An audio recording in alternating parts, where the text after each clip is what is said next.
Яңалыклар вакыты үз эшен башлап җибәрде. Студияда Лина Хәсәншина. Исәнмесез? Татарстанда 2нче көн рәттән тәүлек эчендә 38 COVID-19 яңа очрагы ачыклана. Шуларның берсе читтән кертелгән, 37се элемтә аркылы.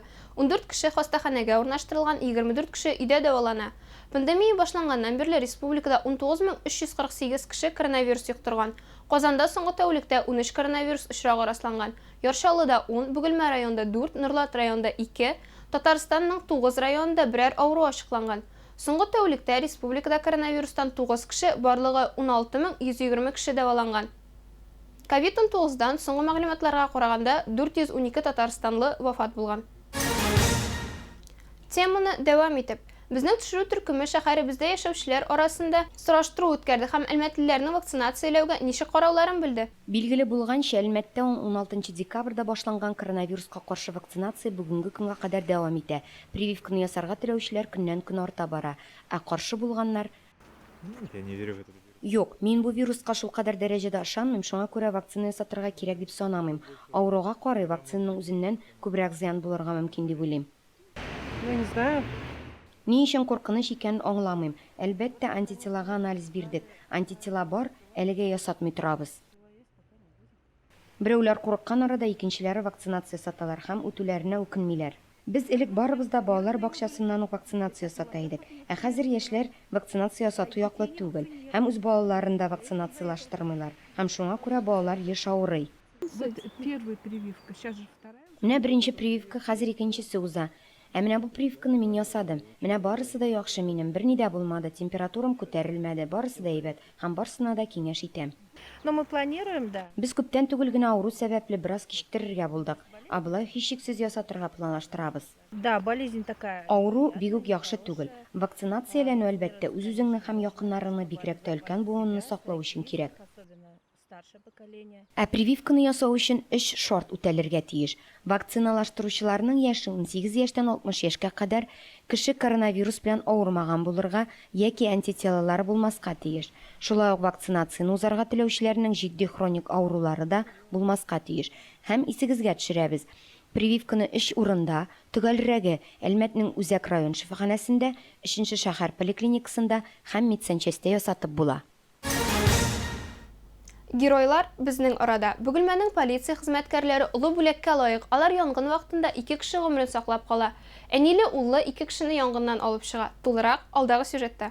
Тәмәке пыскытырга яраткан 55 яшьлек Ират берничә минут булган фаҗигадан соң да тәмәкесен ташламый. Ә бит шул сәбәпле чак кына исән калган, сүндерелмәгән тәмәке аркасында квартирасына ут капкан. Пожар случился. Курил.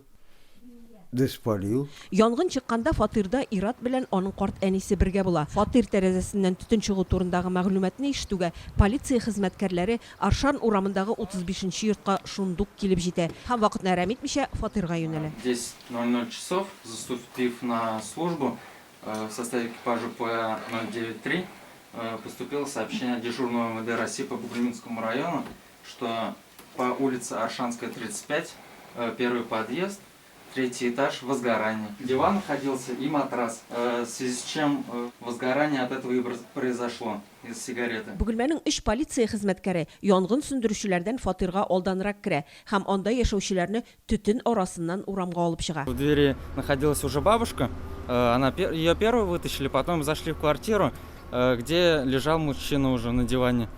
После чего вытащили этого мужчину и приехали сотрудники МЧС, потушили. Медицинская помощь была оказана, прибыли экипаж, бригада СМП, оказала помощь. Санаулы минутларда эшләнелгән эш нәтиҗәсендә 2 кеше гомере сакланып калына. Куркып торырга вакыт юк иде ди полиция хезмәткәрләре. Бу батырлыклары өчен аларга җитәкчелек шунда ук үз рәхмәтен җиткерде. Алар моңа лаек. Айгөл Шәрәфиева, Максим Брюхачев, Луч, Әлмәт телекомпаниясе. Ел сайын яз килү белән җимерек юллар проблемасы аеруча кискенләшә. Безнең телекомпанияга Таһиров урамының юл өслеге канәгатьләнмәслек булуына зарланган автомобильчеләр мөрәҗәгать итте. Якын арада юлны ремонтлау планлаштырыламы икәнлеген безнең төшерү төркеме белде. Төзүксез юллар белән илебездә берәүне дә гаҗәпләндереп булмый. Урыны белән күз яшьләрсез йөреп булмаганны кечкенә балалар да белә.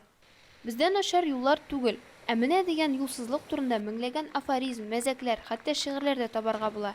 Әлмәт районында төрле участокларда юл өслеген ремонтлау даими рәвештә шул исәптән нефтчеләрнең финанс ярдәме белән башкарыла. Ләкин барысында бер юлы ремонтлау мөмкин түгел. Яз килү белән проблема тагын да актуальләшә. Кар белән бергә асфальтта өрүен һәр автомобиль йөртүчедән диярлек ишетергә мөмкин. Проблема кар эрегән шурда зур күлдәвекләр барлыкка килү белән катлаулана. Ә су астында юл катламының кайбер тирән дефектларын сизмәскә дә мөмкин. Тәгәрмәчләр чираттагы чокырга гөрелдәп төшкәндә һәр шоферның йөрәге кысыла. Хорошо, что вы затронули эту тему, потому что с приходом... Сезгә бу теманы кузгату әйбәт булган, чөнки яз килү белән безнең юллар котышкыч хәлдә, бигрәк тә бу урам. Миңа көнне берничә тапкыр моннан йөрергә туры килә. Белмәгән шоферларны кызганам, чөнки алар я кайтып җитәчәкләр өйләренә, я аларның тәгәрмәчләре нәкъ менә шу юл өлешендә калачак. Шуңа күрә әлеге мәсьәләне киләүче хезмәтләргә мөрәҗәгать итеп, аерым игътибар итүләрен сорыйсы килә. Монда нинди юллар икәнне үзегез күрәсез. Һәр ярты метр сайын чокырлар, машина ватыла, ә бу үз чиратында ремонтлау, акча дигән сүз. Шуңа күрә бу юллардан йөрү күңелсез. Бер кая бармы өйдә утыру хәерлерәк. Чыннан да өйдә генә утырыр идек тә, тик эш һәм башка шөгыльләр нинди каршылыклар аша автомобиль хуҗалары көн саен узарга мәҗбүр икәнне сорамый. Тахиров урамы бер яклы. Биредә бер-берсеннән берничә метрда мәгариф биналары, 9нчы балалар бакчасы һәм 1нче мәктәп урнашкан. Балаларны китергәндә һәм алып кайтканда әлмәтлеләр тешләрен кысып, тискәре хис кичерешләрне һәм тиргәүне тыярга мәҗбүр, чөнки мондый юл участогыннан барганда кәеф иң яхшылардан булмый. Начар, бик начар, бөтен җирдә чокырлар. Бигрәк җирәнгеш юл. Машинада йөрү бик кыен, җәяүләр ничек йөридер белмим, чокыр өстенә чокыр. Кыш көне кар булганда машина белән узасың да егыласың, чөнки кар хисабына чокырларның кайда һәм аларны ничек әйләнеп узасы күренми. Сүз уңаеннан чокырларны узып булмый, чөнки алар бер-берсенә бик якын урнашкан. Җәяү йөрүдә, машинада йөрүдә бик авыр.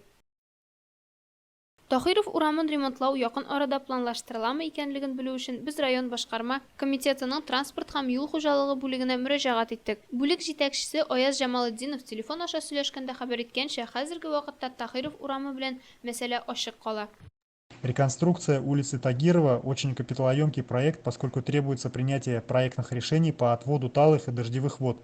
На данный момент средства на реализацию данного проекта в муниципалитете отсутствуют. Исполнительным комитетом ведется работа по поиску инвестора для реализации данного проекта. Юл ремонтына акча табылыр дип өметләнәсе генә. Әлегә машина йөртүчеләргә үз транспортларына зыян китермәс өчен саграк йөрергә генә кала. Җиңү артыннан җиңү. Әлмәт батырлары Кабат Республиканың иң көчле көрәшчеләре дип танылды. Акбүре Федерациясенең уңышлары турында Рәмилә Хәмидуллина сөйләр. Узган ялларда Түбән Камада дахи көрәшче Данил Галиев истәлегенә багышланган чираттагы турнир үткәрелде. Республика күләм бәйгесе 27нче тапкыр уздырылды. Бер келәмдә 300дән артык көрәшче көч сынашты. Әйтергә кирәк, быел яшүсмерләр өчен аерым ярыш оештырылды. Ул Татарстанның халык җырчысы Илһам Шакиров истәлегенә багышланды.